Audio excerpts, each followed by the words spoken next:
Thousands of cameras scattered around the city monitoring New Yorkers. You may not know it, but some have facial recognition technology, and they actually collect your biometrics. Yeah, retailers like Amazon use it to see where you're buying, but law enforcement uses the technology to catch criminals or find missing people. The discussion of pros and cons of this technology took place at City Hall today as new legislation was proposed to ban facial recognition and biometric technology at public venues and residential buildings. Yeah, Big 7's Colorado joins us from City Hall with more on this one.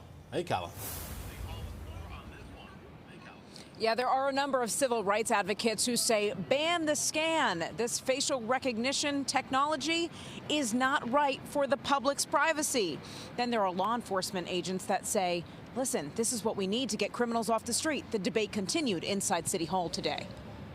What do we tell Dolan? Ban the scan! What do we tell Amazon? Ban the scan! A rally outside City Hall today, ahead of a hearing on these two specific bills, banning the use of facial recognition and biometric technology in residential buildings and places of public accommodation like Madison Square Garden.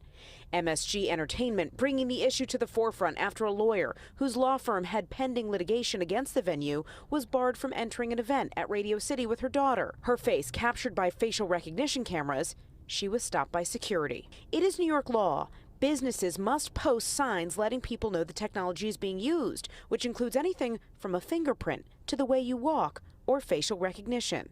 The NYPD says that's what helps catch criminals and find missing people.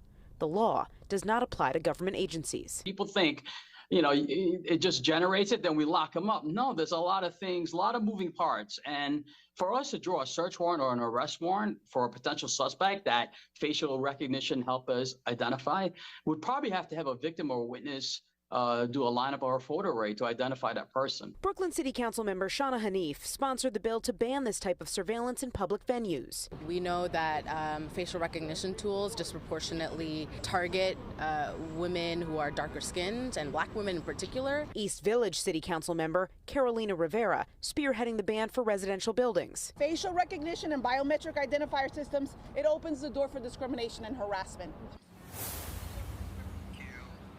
Keep in mind, banning this type of technology is a long way from becoming New York City law. Today was just the oversight hearing.